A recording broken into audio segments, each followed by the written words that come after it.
Step into the Gardener's Lodge with me, Mykal Hoare.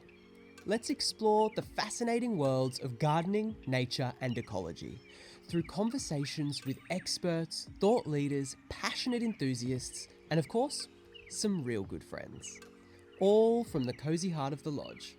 Come on in. Clive Nichols is a world-renowned photographer and arguably Britain's best. His work over a 45-year career has been featured in hundreds of books, countless magazines. He has even authored his own books. He has photographed some of the most prestigious and important gardens of modern times. No less for the King of England himself.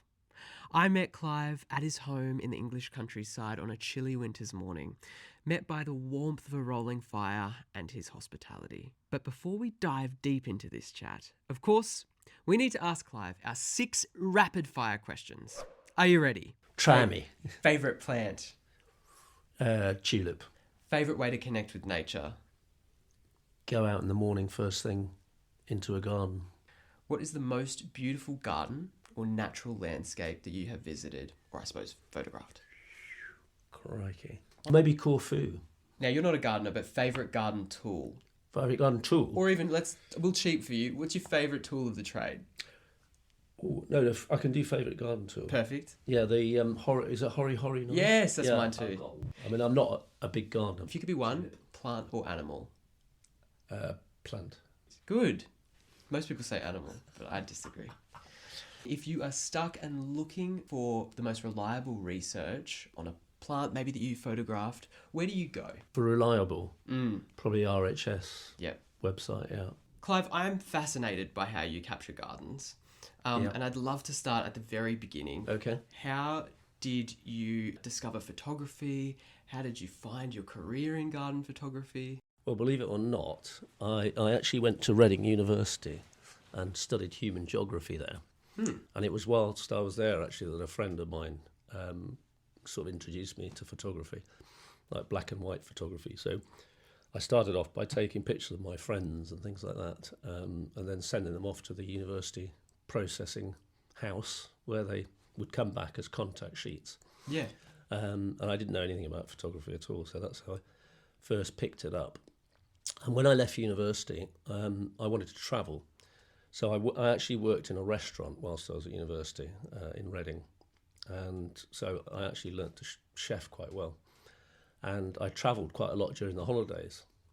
And whilst all the other students, all my mates were sort of, going home, having the sort of summer off, I'd be travelling around Europe, interrailing and things like that, so which I enjoyed a lot, yeah. But then when I left university, I thought I wanted to be a chef. And so I worked for an Italian restaurant called Nino's in Reading, which in the 1980s was a sort of very trendy restaurant. And I became head chef there, actually. Oh, right. So I'm quite good at cooking. But it nearly killed me, the hours were ridiculous. My only day off was a Sunday and I'd sort of fall asleep, Oh, I bet, yeah. So it's unforgiving, isn't it? My girlfriend at the time, Jane, who I married in the end, she had a great job working for Mars. Okay. The company Mars, and she was earning really good money. And she said to me, "Look, you got to do something that's more interesting than this." And I said, "Well, I love doing travel, and travel photography and writing." So she said, "Go on, do it. I'll sort of support you," which was great at the time. So, fantastic. Yeah.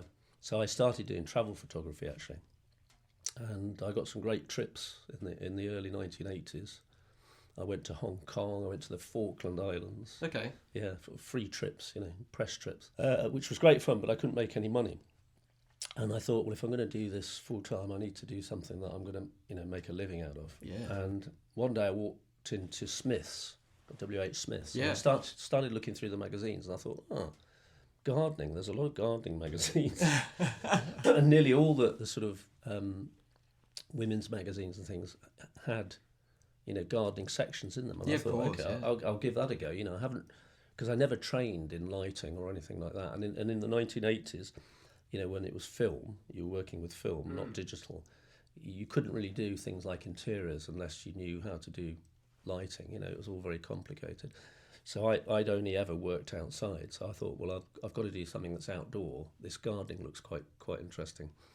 And it went from there. And I didn't know the difference between a tulip or a rose at that point. I had no interest in flowers at all. You clearly had like an eye for detail and for lighting and I mean, I'd done a lot of landscape photography, which I think helped a lot. So I think I understood a lot about lighting. Yes, outdoor lighting for sure. And it went from there, really. So what were your early inspirations then? Obviously, you picked up those magazines. Were there photographers or certain magazines you were particularly inspired by? Yeah, I mean, I was always interested in things like National Geographic. I used to love the photos in there. The quality of the pictures in that were amazing. And that was my inspiration, really, initially. And I was very interested in some of the great landscape photographers. So there's some amazing American photographers like Ansel Adams and Tom Till. They were working on sort of large format, 10 by 8 plate cameras, 5 by 4 plate cameras. And they were very precise sort of compositions that they would take. And so I studied their work and was very inspired by that. So did you actually study photography as an art form at university? No, not at all. Yeah. I'm completely self-taught. Yeah. Wow. Yeah. And you've built this illustrious career, which is pretty amazing. Do you have a sunny space in your garden that you just don't know what to do with? Well, I have a treat for you. A free perennial garden design that you can download right now. It's full of colour and year-round interest, and the best part is that it's pollinator and wildlife attracting. It's been designed with the UK climate in mind, but I know I've got listeners across the globe. So if you're in the southern states of Australia or the northern part of the US, this is the design for you. You can download your free perennial garden design, as well as my free Australian native garden design at the link in the description. You've photographed some incredible private spaces. The King's private garden in Scotland, for example. Birkhall, Yeah, beautiful. How do you find working in intimate spaces like that? I don't have a problem with them, actually. I mean, I love it actually. I mean, I would too. No, I find it very, very easy actually, because I've been doing it now for probably 45 years now. I've been shooting gardens, so garden spaces are very much my thing, and it's sort of my happy place. Yeah. I very quickly get into the sort of rhythm of it and the swing of it, really. King's Garden. Important. How did you get into that position where you were asked to photograph? That was for Country Life. Okay. Yeah, Country Life is a great magazine. I've been working for them for, many years now. Yeah. I'm kind of their main sort of garden photographer, which is great because I get a lot of good commissions from them. Absolutely. So that's the sort of entree into these places. Yeah, otherwise you've got no chance. So. Yeah, for sure. Yes. So yeah, I love working for Country Life, and so obviously, in that respect, you're somewhat of a commercial photographer. How do you balance working for a client and your own artistic vision of a photographer? Well, usually, amazingly, actually, most clients, including magazines and private clients, they usually let me just do my thing. Great. Yeah, they sort of trust me to come up with the goods, really, which is great. And I essentially take pictures that I like. I'm not really taking them to please somebody else. I'm taking the pictures that I love. So it really is kind of it just so happens that they seem to. They're good and they like them. The clients seem to like them as well. Yeah, I'm very much sort of if I like it, I'll take it. If I don't like it, I probably won't take. Yeah. The shot of something. Yeah, unless I'm specifically sort of asked to do it. What's been your favourite garden that you've shot? Oh my goodness, so many. A lot of them are in my book. They're the Brilliant English Gardens. Fantastic book. So, some personal favourites are Pettifers, actually, which is in my village, which was made by Gina Price. It's literally about 500 yards from my front door. Wow. Unfortunately, Gina died a couple of years ago, but she was a great plantswoman and her garden's amazing. And she would just call me and go, Clive, the garden's looking amazing, come round now, sort of thing. And I'd shoot off round there. So that's a beauty. There's another one called Moreton Hall, which is near Redditch, which is a beautiful garden. Got amazing tulips. They do amazing tulip festival. And Anna, the owner, she commissions me a lot to shoot the gardens there. And she's got a very good Instagram as well, actually. Moreton Hall. There's another garden called Silver Street Farm in Devon, which is owned by Alistair Cameron. He's a brilliant garden designer, and he's commissioned me a lot to shoot his garden down there. And what do you love about the gardens? Is it plant species? Is it the way that it's positioned? Is it the composition of the plants? Like, what actually draws you to a good garden? It's kind of it's several things really. It's the hardscaping, so the sort of bones of the garden. Yeah. If they're good, then the planting should be good as well. So looking at really strong sort of bones to a garden, and then beautiful planting as well, and that's really what attracts me. And also the light. Some gardens get amazing light. So some gardens, will get light at sunrise when you've got low-angled sun hitting the scene, and that's when you get all these beautiful atmospheric sort of shots. But some gardens are so enclosed by woodland or buildings that they actually don't get very good light, and those are the most tricky gardens to shoot actually, because you have to photograph those in sort of a softer light, so maybe on a cloudy day. Yeah. Yeah. So I guess you then don't... And you won't get the same atmosphere in those gardens as you will when you're getting early or late sunlight streaming into a garden. So when you first walk into a garden, what are you noticing before you pick up the camera? Are you looking for certain things? What's your process from Absolutely. when you first get in the door or the gate? No, absolutely. Usually I do a recce of the garden, so I'll sort of sometimes even run round a garden quickly, and what I'll do is I'll pick up views, so I'll think, well, that's a great shot there, along that path or whatever. And is this the morning of?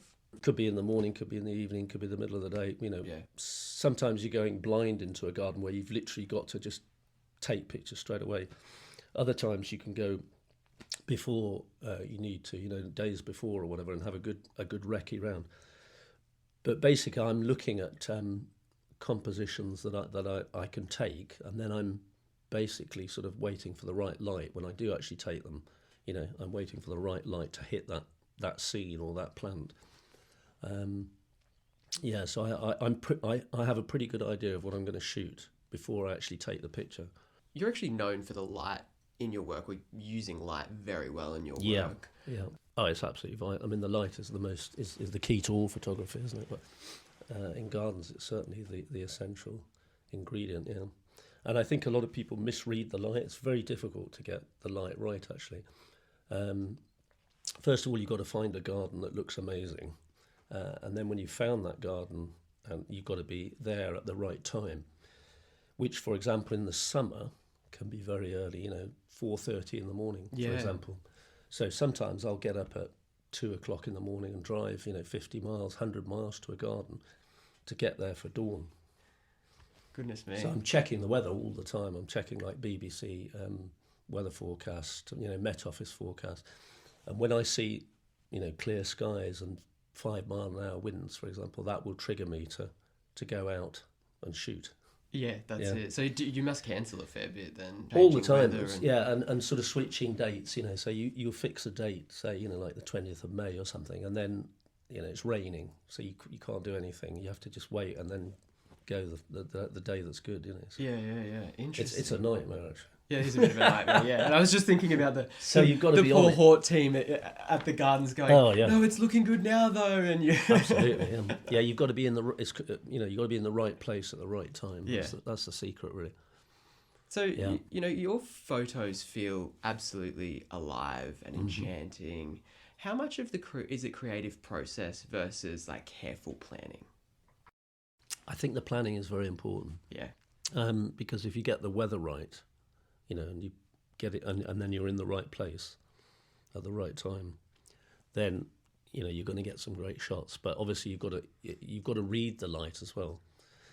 So you've got to be aware of what it's doing and how you can exploit that. Any tips on how to read the light? Yeah, I mean, one of the things that I do a lot is I shoot towards the sunlight. A lot of the photo magazines tell you to put the sun behind you. Yes. So that it's not coming into your lens, you're not getting flare. Whereas actually can be very sort of flat light. Whereas if you're shooting towards the sunlight, you get shadows coming towards you, and that adds to the three-dimensionality of the image. And probably the illumination of the plants. Yeah, itself also and the flowers. backlights. Yeah. plants and makes them come alive. Yeah, so they look like they're lit with a light bulb internally. Yeah. Stunning. But you've got to be careful because if the sun's coming straight into your lens, you'll get flare. And the way to avoid that actually is to use a lens hood. So all my lenses have got lens hoods on them. Okay. So they act as a sort of blinker like that and sort of stop That's a good tip. stop the sunlight coming in. Yeah. And you can also use a piece of black card to sort of as what's called a flag, where you're using that to block the sun. Okay. So if you're pointing, say, at you, the sun's say top left, to the left of me. I can put a black piece of card there, and that will block the sun from hitting the front of the And that'll stop that lens flare kind of flicking through the photo. Exactly. Yeah. I mean, sometimes that can be very creative, of course. Yeah, of course, yeah. I mean, probably back in the, mid-2000s, that was all the rage, right? Oh, yeah. There's definitely sort of fads, for sure, yeah. How do you find working with trends, or do you just completely throw that out the window and do your own thing? I don't really do it. Yeah, I just do what I do, And it's working? Yeah, no, I don't really follow trends, to be honest. Once you've seen the light, you've composed your image, what's your next steps? Well, then I take the photo, obviously, and I'll check it on the back of my camera now because I've got a digital camera, Canon, and the camera that I use is actually a 59 megapixel camera, so it's very, very high res images that I get off it. But I always check the image on the back of my camera and look at the histogram as a check to make sure I haven't overexposed or massively sort of underexposed the shot. And then when I'm happy with that, I'll move on to the next one, And I'll also check for sharpness on the back of my camera as well, So I'll blow the image up and just make sure it's pretty sharp.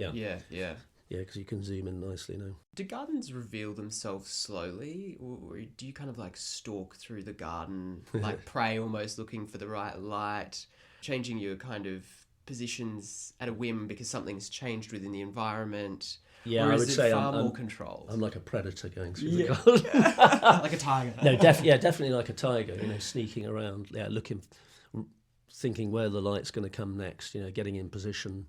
Yeah, I use a tripod a lot as well, which is a good advice for people, So often my camera is on my tripod, so it's solid. Yeah. So there's no movement of the camera. So if the subject is very still, which it often is first thing in the morning, often the wind is very, very low. Yes.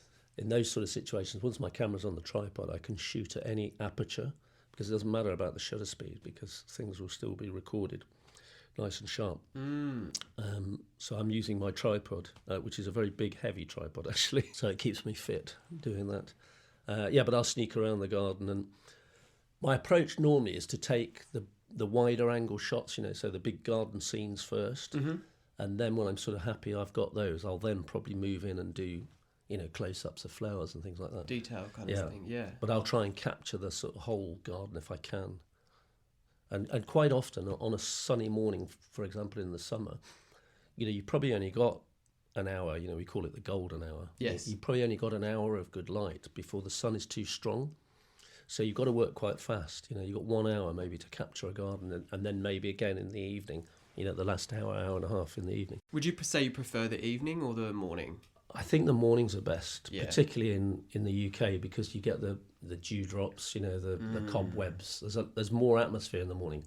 The light can still be beautiful in the evening. You get that lovely rich light, but usually the moisture levels have gone by the evening. Evaporated. Yeah. I mean, at this time of year, when you get a frost like this morning, that's the time to be out. Beautiful, yeah. Sorry, I've probably kept you from your subject. Well, I actually didn't go out this morning. It caught me unawares, actually. Yeah, right. Yeah, because it was supposed to be quite wet. I woke up this morning at about 7, looked out and thought, crikey, it's frosty. Yeah, there was no sort of warning. But in the winter, frost, it's fantastic. What's your favourite season to shoot? I love now. I love autumn. I love spring. My least favourite season is the summer. Why is that? Because to get up very, very early. Yeah, true. Yeah. Quite often I'll sleep in the middle of the day, I'll have to have a sleep in the middle of the day because I've been up so early for so many days on the trot. Do you know what I mean? Whereas winter and autumn and early spring, you can sleep for a bit longer. You don't have to be in a garden quite so. Yeah. The dawn, the sunrise now is about 8:10 in the UK. Whereas in the summer, like I said, it can be 4:30. It swings quite a lot compared to, in Australia, we've got quite a kind of condensed light. So I haven't actually taken any pictures. I've been to Australia a couple of times to see my daughter in Sydney, but I haven't yet got around to photographing. Oh, you should. The light is... It looks a bit harsh. It is harsh. A lot of my listeners are home gardeners themselves, or maybe horticulturalists taking photos of their clients' gardens. Yeah. What would your advice be for someone trying to get like that perfect image? Wake up early and get into the garden early on a sunny day, I would say. Like at dawn, yeah. Perfect. And that's not easy, of course, because you've got to get the approval of the client. Yeah. But if you've got your own garden, there's no excuse really, is Set your alarm. Exactly, yeah. I mean, having your own garden must be fantastic, if you've got a really good garden, because you can literally wait for the perfect day and then get up and take pictures of it. That's it. Again, so I would say take pictures early or late. If you're going to take them in the daytime, wait for a soft overcast sort of light. Yeah. Don't shoot in bright sunlight, because in bright sunlight you get sort of really burnt out highlights and dark black shadows. You don't really see any detail, particularly of plants, if you're shooting borders and things like that. So try and shoot those first thing in the morning when you've got low raking light, or last thing in the evening, or when it's a bit of a softer, cloudier day. And try and choose days when there's not too much wind as well. Yeah, true. You don't want... Because wind can be so annoying. It's probably one of the most annoying things for a garden photographer. Yeah, is the wind. Lose all the focus on the things subject. just blow around, and so you just chasing those still moments exactly. between gusts. Exactly. Yeah. 2026 is upon us, and I have limited spaces open for my garden coaching and consultation sessions. Whether you're looking for help with plant identification, advice on care and maintenance, or tips for improving your soil and plant nutrition, I'm here to help. As a garden designer, I'll help you think creatively about your outdoor space, offering tools and ideas to give you a fresh perspective on your garden projects. My coaching and consultation sessions can happen right in your garden if you live in the UK, or online if you're anywhere else in the world. My goal is to meet you where you are and support your unique garden journey. Whether you're just starting out, looking to refine your skills, or simply need a second opinion or someone just to bounce ideas off, you have found your space. Head to the link in this episode description or shoot me an email at hello@thegardenerslodge.co.uk. So editing must play a role in your photography. As with all photography, how much of what you do happens through the lens versus in post? Yeah, I would say I do a little bit of post-production, but I try to minimise it. So I shoot raw files. I don't know if you know the difference between raw files and like JPEGs. Maybe explain. Yeah, so a JPEG, if you're photographing with JPEG setting, you take the picture and then you've got the JPEG. It's a finished photo. With a raw file, you take the picture, and the raw file is huge. Actually, it's a really big file, but it doesn't actually look very good. Yeah, so you have to open it in what's called in a camera raw window, and then you have to do some basic work on it. So I add sort of a little bit of vibrancy, a bit of saturation. Mm-hmm. I'll also check the color temperature, which you can change on a raw file. So there's so many, you can add sharpness, you can add contrast. Lots of things like that. So you sort of tweak the picture up, to make it look as you want it. Sweeten it a bit. But I try and keep my images looking very natural, yeah. which I think is what people quite like on Instagram. Because they're not messed too much with. I don't like put false skies in and things like that. Yeah, yeah. And I think you can see the difference. You can see that it's a naturally shot image. So I try and make it as it was when I shot it, basically. Yeah, yeah. When I'm happy with that, I'll then put it into Photoshop and maybe do a little bit more work. But yeah, not too much, You're using Adobe Lightroom. No, I don't use Lightroom. I use Photoshop. Photoshop. Yeah. Perfect. Yeah, it's the same. It is. You can do exactly the same stuff. Yeah. But just I better use Photoshop. Capabilities. Well, no, I probably should use Lightroom. I don't know how to.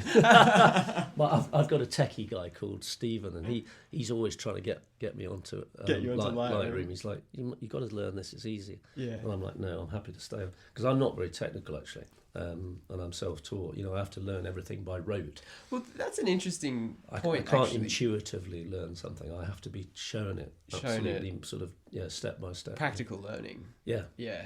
That's. I was thinking about this before when you were talking about how you started on film. You obviously have bridged, your career's bridged from film photography right through to digital photography. Exactly. What was that process like? Horrible. Yeah.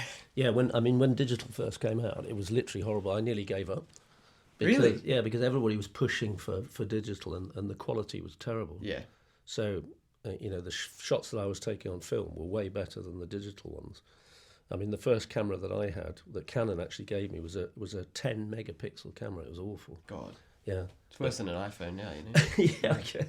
Yeah, much worse. Yeah. And the software wasn't really good enough. But now, of course, it's amazing. So eventually, the quality got better and better, and now it's astonishing. Yeah. But what film did teach me, actually, because it was so expensive on film, it taught me to really compose images carefully. And I think that really helps, actually, to get great shots. So I don't really waste any shots now. I'll take, say, 100 shots in a garden and probably throw away only like 2 or 3 of them.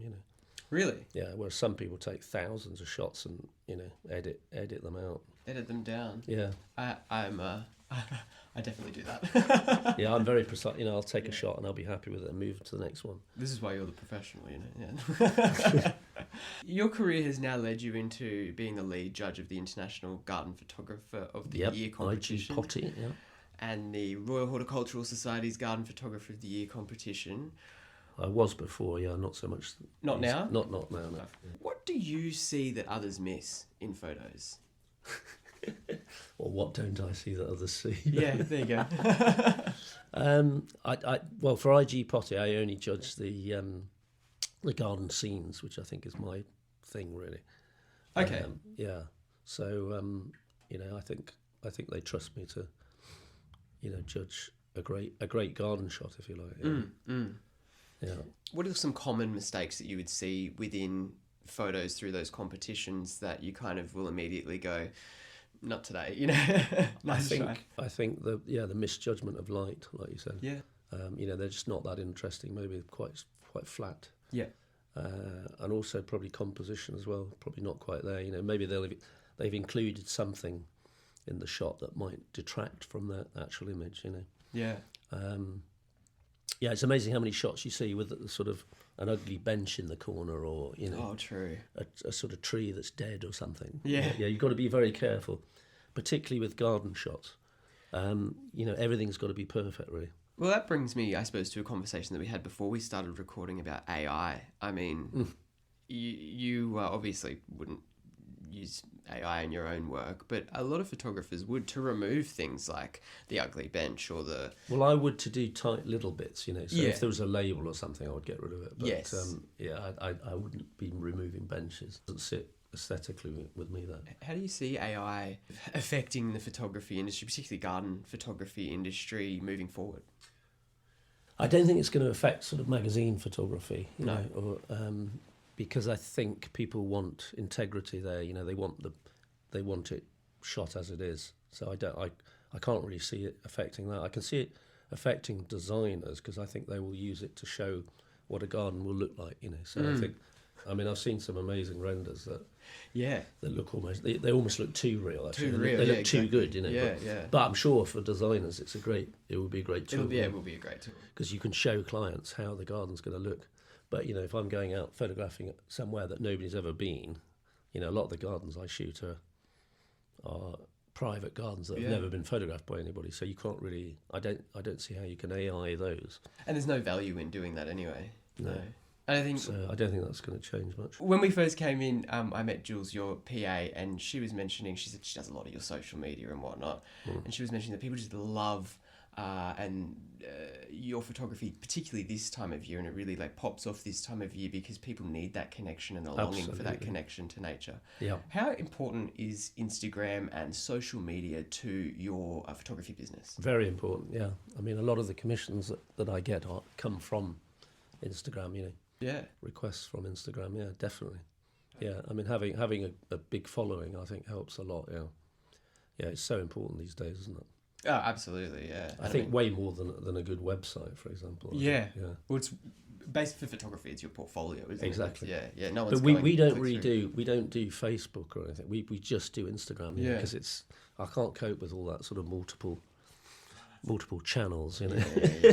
I think, so we literally just do Instagram. And I suppose Instagram is set up for photography. Well, back in the day it was primarily set up for photography. It certainly was to start with, yeah.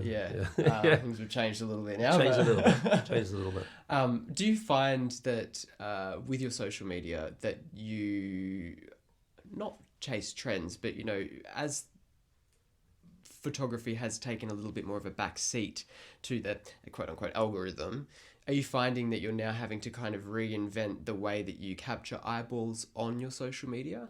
Well, we don't. I mean, my numbers have been about 200,000 around there for months and months. Yeah, I don't really care. Yeah, do you know what I mean? Because I know that people are looking at the images. Yeah. I don't really want to get into reels and things like that. No, I mean, not you have to. It's kind of not appropriate, really. No, it's not. I might do some sort of how to, some instructional. Yeah.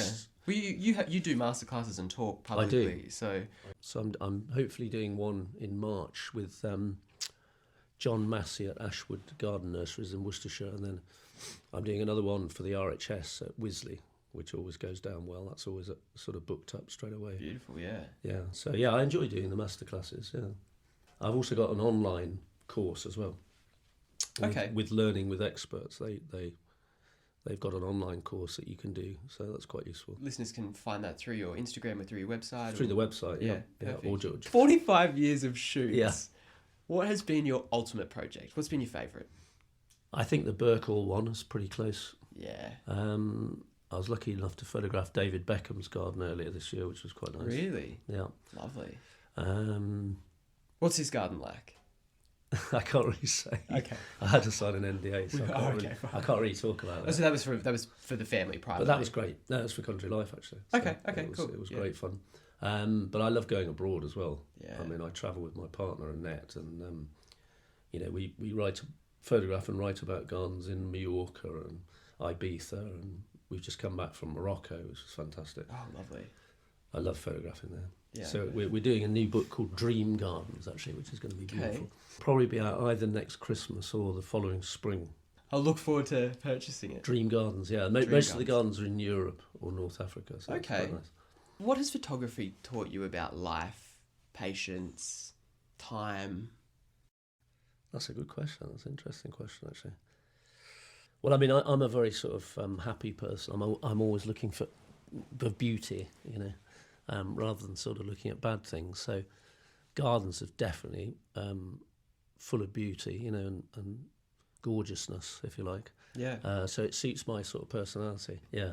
And I mean, being in nature is the number one way to stay happy. I mean, I know quite a few sort of billionaires whose gardens I've photographed, and all they want to do is what I'm doing, basically. Yeah. They've made all this money and they want to retire. Well, they probably take pictures can, of gardens all around the world, and they probably can, yeah. But yeah, I think I'm lucky. I think I've got the best job in the world, personally. Yeah. Pretty close to it, yeah. I'd say so. So yeah, I can't really complain. Is there a dream project that you're still chasing, or a garden that's elusive? I don't think there is, but I would love to shoot in sort of Japan, New Zealand, Australia. Those places really appeal to me. How much of what you do is commission based, like a magazine will come directly to you? It's probably how much do you offer? Probably half and half. I shoot a lot of gardens on spec, actually. Okay. For magazines especially, because they love gardens when you shoot them and then present them to them, because it means they don't have to commission them. Exactly. You're giving them the sort of the perfect solution, yeah. So I take a lot of gardens on spec. I'm always planning, like at the moment, I've got 2 or 3 sort of snowdrop gardens that I've got my eye on that I'm, talking to and hopefully going to shoot, because I know that I can probably sell those on, and then I'll start looking at once I get through that, I'll start looking at daffodils, and then I'll be on to tulip gardens, so it's like the whole season through. Do you work with a big team? No, I tend to work with myself. If I travel abroad, I go with Annette, my partner. She writes a lot of the stories that I take, which is great. So we can travel together. Great. Which is great fun. That's nice. sometimes if it's a job where the client wants to see the images, whether you need to get them on the laptop or whatever, I've got my techie guy Stephen Johnson, and he'll come on the shoot with me. I've got a lighting guy as well. If it's complex sort of lighting that's required, he comes along and does all the lighting. But generally, it's me and the sort of the great outdoors. Yeah. Nice and kind of freeing almost, not to be kind of weighed down. Yeah, with it a makes bunch of people following you. It makes it a lot easier. Yeah, yeah. And not everybody wants to get. I've had assistants who said, can I come along? And then you go, yeah, great. Do you want to get up at 2:00 in the morning? And maybe not. Do you know what I mean? It's hard to get people to get up that early. Right. I mean, it's not easy. When I first started, I really struggled. You would? Getting up early in the morning. Looking at your books and your body of work, what do you hope that people take away when they see your photographs? I hope it sort of thrills them, makes them feel good, basically. I mean, a lot of people have said with the brilliant English gardens that they sit down in the winter months and just go through it and sort of dream of going into those gardens, or, it's an escapism, I think. Yeah, yeah, absolutely. I think people use it as a thing to lift their spirits. Yeah. Clive, thank you so much for your time. Oh, that was great. It's been lovely. Thank you for having me to your beautiful home. The village you live in is absolutely nice. Beautiful. It's incredible. Thank you so much for joining me today. If you like the show, don't forget to hit the follow or subscribe button. Tell a friend or two, or maybe even give the show a 5-star rating and a review. If you want more Gardeners Lodge content, you can find our website, our Instagram and our TikTok in the show notes below this episode. The Gardeners Lodge podcast is a growing media production.